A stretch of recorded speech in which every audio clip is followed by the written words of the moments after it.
Your indoor training is often harder on your body than your long outdoor rides. You see, a lot of riders assume that just because a turbo session is indoors, it should be softer, shorter, that they can skip fueling, they can skip hydration and still smash out those big numbers. But halfway through the workout, they're wondering why they're gasping, bonking and sweating like a Labrador in a sauna and wondering where their power's gone.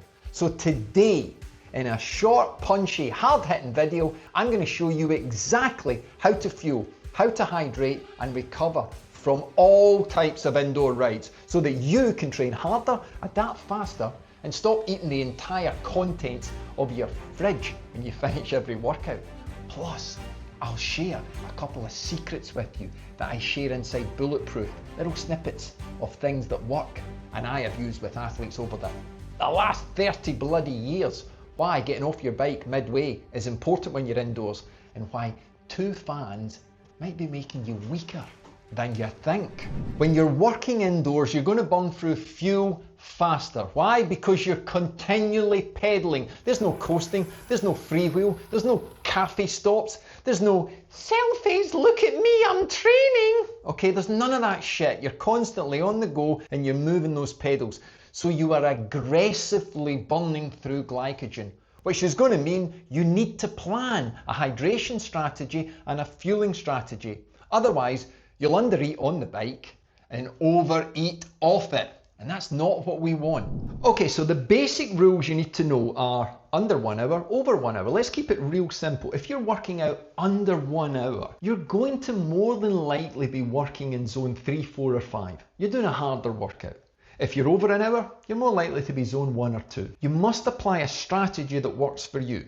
So you've got morning sessions and then later on in the day. Those morning sessions may happen at 6 a.m, even earlier, 7 a.m. So you may do them fasted. So your strategy is the evening before. You're taking more complex carbohydrates in that evening meal. You're not drinking a bottle of wine, drinking beer, having a processed meal, and then thinking I'm going to go and smash a VO2 session tomorrow morning just because I can. Don't be a wanker. That's not going to work. It's going to place more stress on your body than you can actually absorb.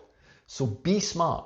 Just because you're not applying a strategy there and then at the workout doesn't mean that you haven't got one. You're constantly thinking.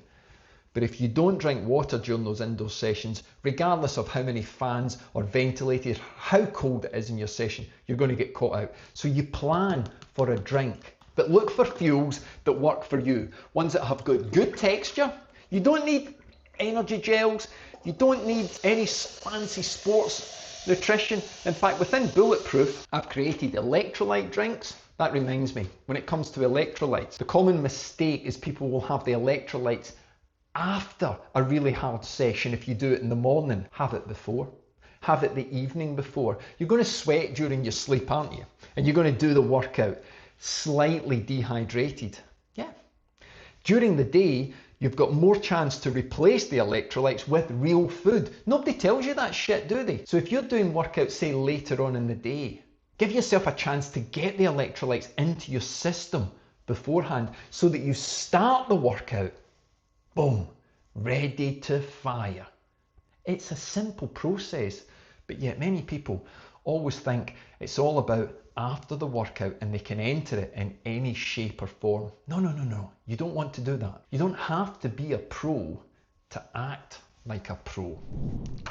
Okay, I'm back in the studio now and I thought I might as well share my recipe that I use inside Bulletproof for electrolytes, because if you haven't got the time to do it pre-ride, let's take it during the ride. Now, I take a 500 milliliter bottle of water, a 1/4 teaspoon of salt, pink salt, Himalayan salt if you've got it. Then we take a tablespoon of lemon juice, or you can grind lemon juice, up to you, put it in the water, stir that up. Then you want to put a teaspoon of honey, mix all that up, and then if you've got available to you some bicarb of soda, tiny little pinch, put it in, okay? And that is going to do wonders for you in your electrolytes. Let's get down and dirty with my 2 little fans now and talk about ventilation. You need to understand the 2% rule. You see, at elite sport, we can take the top 50 riders in the world and they can be separated by no more than 2% when it comes to performance. Small changes can really maximize that 2% to become 5%, 10%. What are those changes? Hydration and fueling. As soon as you become dehydrated, you're going to underperform. You know this because you've done it, not deliberately, but it has happened to you. So at elite level, that is a no-go. You do not piss about with your hydration and your fueling. During the recent World Championships, riders were taking on between 8 and 10,000 calories in fuel alone during the ride. You went out in your club ride and you sniffed at a banana and threw it away because you were going too fast to try and eat it. Okay, let's just calm down.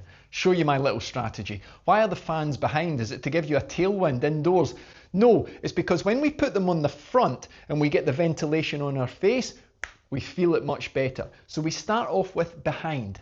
I like 2 because I can put 1 on or 2, but I have to then get off the bike and change. And I'm going to come to that strategy in a second because it links to another point that's going to super boost your indoor rides. Okay, so what about no fans whatsoever? Something I call hot rooming, and I teach this inside Bulletproof. Hot rooming is when we use a shorter workout, maybe 40 to 60 minutes. Hot rooming allows the body to increase in temperature deliberately, and this has a direct impact on blood plasma levels, which has a direct impact on your aerobic conditioning. It's almost like DIY altitude training. However, another video needed for that, but that is the kind of thing that I do inside Bulletproof. Okay, so 2 fans set up, check. We're not going to lose that 2%. Check. We're getting smarter, aren't we? Oh, you want me to move one of the fans? Here's why. Okay, so what do you mean about moving the fans? Well, it's linked to our water bottle. You have 1 bottle on your bike, whatever setup you are, and you're going to sip on that. A sip is fill up your mouth, 1 mouthful, and then swallow. No more. That's all that's needed, 10 to 15 minutes. If you take any more, you will start gulping and you could start choking. Yes, that means water in your lungs, coughing up, out your nose, out your ears, game over. You take the other bottle and you play a bit of adult hide and seek. I'm going to place it there. So when I finish this bottle, which is not filled up, it's half full because I know it's going to get me to 1 hour. This is a 3-hour ride that I'm setting up for. So that means when I'm riding, I've got to get off and get that bottle. What the hell's the point of that then? Because in your everyday ride outside, you're going to stop, you're going to freewheel, coast, you're going to stop at traffic lights. You're going to do all that. Little selfie, look at me, I've just cycled up the local climb. You get the idea. You're constantly moving these things and people forget. That's why your ass is sore. That's why your neck gets sore, your hands get sore.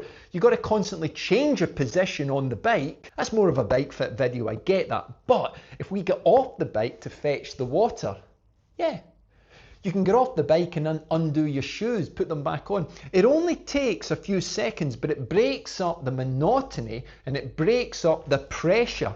It is not going to have a massive impact on your zone 2 tolerance.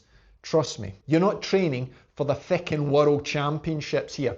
But while you're off, you can take one of your fans. This is what I call a non-subscribed fan. Yeah, you know the type. I don't know where the subscribe button is, coach. Yeah, right, okay, fanny. And you place the fan in a position that will target the front of the body. And that is a super simple way. Now, you don't need to do both of them at once. You can get off, get the bottle, leave the fan there, get the fan on the next break. But you're constantly creating clever little strategies to get you off the bike and stop your ass getting too sore so that you can cycle faster, cycle longer, better adaptation, you get fitter faster. Simples.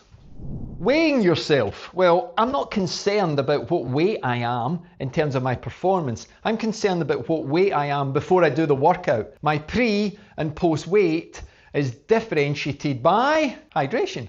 What I lose is sweat. It's not fat. You don't run to the selfie stick and shout to the world, I just lost 2 kilograms in my last workout. No, you haven't. You've just lost 2 fucking litres of water. That's the thing that matters. You got to replace that, haven't you? And you've got 4 hours. It's like a game show. You got 4 hours to replace it. If you're doing the workout too late at night, you're going to add that on to tomorrow. You've got to replace it because that fluid, intercellular fluid, is going to play a massive impact on your 2%. You don't want to lose that 2% because it's a freebie. Try and wear something that's not going to collect too much sweat. So take your socks off, take your top off. Sure, you can take your shorts off and be as Mother Nature designed you, but I am not allowed to do that in this video. Pre and post weight, that is a high level strategy that's so bloody easy to do. And if you don't do it, well, there's no excuse. It's just laziness. Because most people have a set of scales because they're always telling me, I'm too fat. Dial in. That's a game changer. When you make the difference between the weight out, add 500 millilitres as passive sweat loss that's going to happen over the next 4 hours. That could be the game changer in the difference to keep yourself hydrated over a longer period of time. Because you may feel okay for the rest of the day by underhydrating, but you won't feel okay tomorrow or the day after. What we do today will train with us tomorrow. So you've got to understand that. Look, if you have trouble getting your fueling strategy right, please never ever get your hydration strategy wrong, because water, well, for most of us, it comes out of a tap. So it's there for you. So don't give me that pissy little excuse, I didn't have time to drink. Have you got time to breathe? Check out Bruce's comment, a guy that's got enough problems to last most people a lifetime, but he hit his annual tally for miles in September. He's still got 3 more months, so he's going to hit an all-time record for all life. That's inside Bulletproof. That's what the accountability of the community does. You fancy a little bit of that? You think you got what it takes? Well, I'm doing a special offer right now where I will give you a free call, an orientation call to see if Bulletproof is right for you. Let's say it's not right for you. I'll still give you a free gift. I'll give you 8 weeks of training, show you what you can do in that time to move up your VO2 max. Why? Because I can. Because this is what I do. I've done it for over 30 years. I've done it with the elite, and I've done it with the folk that think they're just a couch potato. Well, they're not. I can definitely do it for you. Hey, do you want to know what the pros eat? Check out the next video. Until then, keep smiling, keep spinning, keep weighing in, weighing out, keep drinking, keep eating, be smart, and I'll see you soon.